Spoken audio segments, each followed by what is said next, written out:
Fakiragram माइनारथालनि model हस्पिटालाव जेबो सावस्रिनि जोथोन गैया। प्रमद बर'नि बिटिआर सरकाराव जौगानायनि खंख्ला। इउपिपिएल सरकारनि रासुल आफादाव जिरायनाय समाव सुइजारलेन्डनि सिमांखौ बिटिसिआव सिमां दिन्थिनानै सावस्रि सिबिथाय होनाय जादों। এইখন মডেল হস্পিটেলত তালা লাগি আছে। খুব দুর্ভাগ্যজনক কথা, সুইজাৰল্যান্ডৰ যি বিটিআৰ, এই বিটিআৰত এই যে মডেল হস্পিটেলত দিনৰ 2 বজাতে তালা লাগি থাকে। सावस्रि बिफाननि अरुप कुमार देनि बियाबाव जौगानायनि खंख्ला।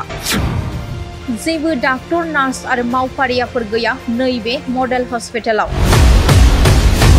অরূপ কুমার দে ডাঙৰীয়া এই অঞ্চলৰ এজন তেখেত প্ৰতিনিধি, তেখেতে ইয়ামৰ দায়িত্বত আছে। তেখেতে বিটিআৰৰ যি হেল্থৰ যি দায়িত্বত আছে, চিকিৎসা বিভাগ যি দায়িত্বত থাকি পেলাই আচলতে তেখেতৰ যিখিনি কৰণীয় নিজৰ যি সমষ্টিৰে তেখেতৰ যিটো দুৰৱস্থা, আচলতে কেনেকৈ কি ধৰণে তেখেতৰ যি বিভাগ চলি আছে আমি আচৰিত হৈছোঁ।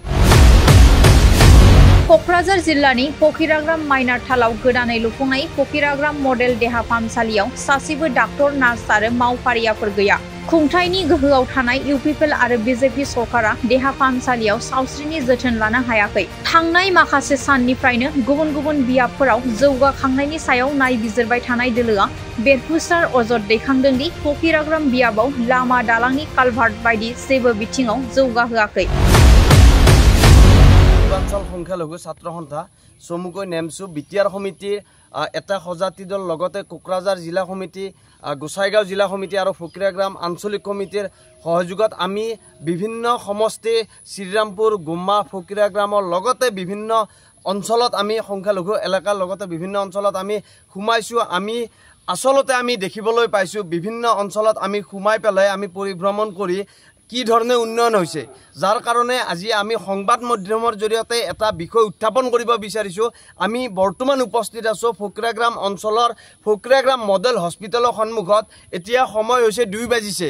এই 2 বজাত আচলতে এইখন মডেল হস্পিটেলত তালা লাগি আছে। খুব দুৰ্ভাগ্যজনক কথা, সুইজাৰলেণ্ডৰ যি বিটিআৰ, এই বিটিআৰত এই যে মডেল হস্পিটেলত দিনৰ 2 বজাতে তালা লাগি থাকে। ইয়াতে কোনো ধৰণৰ ষ্টাফ নাই। আমি গম পাইছোঁ আচলতে যোৱা বছৰ 2024 চনৰ 23 অক্টোবৰত এইখন ইনগ্ৰেশ্যন কৰিছিল বিটিআৰ প্ৰধান প্ৰমোদ বড়োৰ নেতৃত্বাধীন চৰকাৰৰ আমাৰ সন্মানীয় অৰুপ কুমাৰ দে ডাঙৰীয়া এই অঞ্চলৰ এজন তেখেত প্ৰতিনিধি, তেখেতে ইয়ামৰ দায়িত্বত আছে। তেখেতে বিটিআৰৰ যি হেল্থৰ যি দায়িত্বত আছে, চিকিৎসা বিভাগ যি দায়িত্বত থাকি পেলাই আচলতে তেখেতৰ যিখিনি কৰণীয় নিজৰ যি সমষ্টিৰে তেখেতৰ যিটো দুৰৱস্থা, আচলতে কেনেকৈ কি ধৰণে তেখেতৰ যি বিভাগ চলি আছে আমি আচৰিত হৈছোঁ। আমি সংবাদ মাধ্যমৰ জৰিয়তে আহ্বান জনাইছোঁ, অৰুপ কুমাৰ দে ডাঙৰীয়াৰ যদি আচলতে এই ৰাস্তাৰে অহা যোৱা কৰাৰ পিছত এই মডেল যি আমাৰ হস্পিটেলখন আছে, এই হস্পিটেলখনত তেখেতৰ চকু পৰে নে নপৰে আমি দৃষ্টিগোচৰ কৰিব বিচাৰিছোঁ। এই যি 2 বজাতে তলা লাগি আছে, ইয়াতে কোনো ধৰণৰ চিকিৎসাৰ ব্যৱস্থা নাই, ষ্টাফ নাই। স্থানীয় ৰাইজৰ লগত কথা পাতিছোঁ, কথা পাতি গম পাইছোঁ ইয়াতে কেতিয়াবা কোনোবা এজন চকীদাৰ আহে, তাৰপিছত কোনো ধৰণৰ চিকিৎসা সেৱাৰ যিখিনি সুবিধা পাব লাগে, ৰোগীসকলৰ যিখিনি ট্ৰিটমেণ্ট হ'ব লাগে, ইয়াতে কোনো ধৰণৰ সেই ব্যৱস্থাখিনি নাই। কিহৰ কাৰণে? ছুইজাৰলেণ্ডৰ বিটিআৰ, যিখন বিটিআৰত ছুইজাৰলেণ্ড বুলি কোৱা হয়। আচলতে আমি কি ক'ম, অসমৰ মাননীয় মুখ্যমন্ত্ৰী ডাঙৰীয়াক আমি আহ্বান জনাইছোঁ আৰু লগতে বিটিআৰৰ প্ৰমোদ বড়ো ডাঙৰীয়াক আহ্বান জনাইছোঁ,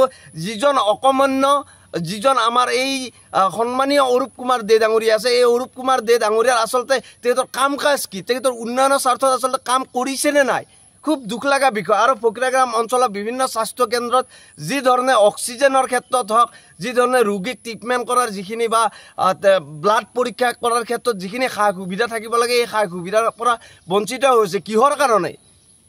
আমি অসমৰ মাননীয় মুখ্যমন্ত্ৰী আৰু বিটিআৰৰ প্ৰমোদ বড়ো ডাঙৰীয়াক আহ্বান জনাইছোঁ, এইসকল জনপ্ৰতিনিধিৰ জৰিয়তে আচলতে সমাজখনত বিটিআৰত বা নিজৰ যিটো সমষ্টিটোত উন্নয়ন হ'ব নেকি? ৰাইজে কি বিশ্বাসত ল'ব, ৰাইজে কি আস্থাত ল'ব? অনাগত দিনত যি বিটিআৰ নিৰ্বাচন আহি আছে, এই বিটিআৰ নিৰ্বাচনত আচলতে অৰুপ কুমাৰ দে ডাঙৰীয়াক ৰাইজে ইতিমধ্যে সজাগ হৈছে, সচেতন হৈছে। তেখেতৰ বিৰুদ্ধে এক জনমত গঠন হৈছে, তেখেতৰ বিৰুদ্ধে আৱাজ উঠাইছে। আচলতে এইজন ব্যক্তিৰ দ্বাৰা যে সমষ্টিত উন্নয়ন নহয় এনেকুৱা এটা পৰিৱেশ ইতিমধ্যে তৈয়াৰ হৈছে। আমিও সমান্তৰালভাৱে এই কথাখিনি আপোনালোকৰ জৰিয়তে উপস্থাপন কৰিব বিচাৰিছোঁ। আচলতে অসমীয়াত এটা কথা আছে যে আছে গৰু নাবাই হাল, থকাতকৈ নথকাই ভাল। খুব দুখ লগা বিষয়। যিবিলাক অঞ্চলত ঘূৰিছোঁ, ৰাস্তাৰ ঘাট, দলং, ফ্লাইঅভাৰ লাগে ফকীৰাগ্ৰাম অঞ্চলত, এই মডেল যিটো হস্পিটেল, এই হস্পিটেলৰ দুৰৱস্থা। তেতিয়াহ'লে কি উন্নয়ন কৰিছে? যোৱা 5টা বছৰৰ উন্নয়নৰ যি খতিয়ান দাঙি ধৰক ৰাইজৰ আগত অৰূপ কুমাৰ দে ডাঙৰীয়াই। যদি নোৱাৰে তেতিয়াহ'লে তেখেতে ব্যৰ্থ হৈছে। যাৰ কাৰণে আমি এতিয়া অৰূপ কুমাৰ দেক বাৰে বাৰে আহ্বান জনাইছোঁ, তেখেতে কাম কৰিব নে নকৰে, আৰু যদি নকৰে তেখেতক কিন্তু আমি সংখ্যালঘু এলেকাত প্ৰৱেশ নিষিদ্ধ কৰিম। চিধা কথা। তো আকৌ সন্মানীয় আমাৰ অৰূপ কুমাৰ দে ডাঙৰীয়া, লগতে বিটিআৰৰ প্ৰমোদ বড়োচি তেখেতকো আমি আহ্বান জনাইছোঁ, এই যিখিনি ৰোগীসকলৰ যিখিনি ব্যৱস্থা, এই ব্যৱস্থাখিনি যাতে অতি শীঘ্ৰে কৰে। আমি বিটিআৰ নামচুৰ তৰফৰ পৰা তেখেতসকলক দাবী উত্থাপন কৰিছোঁ।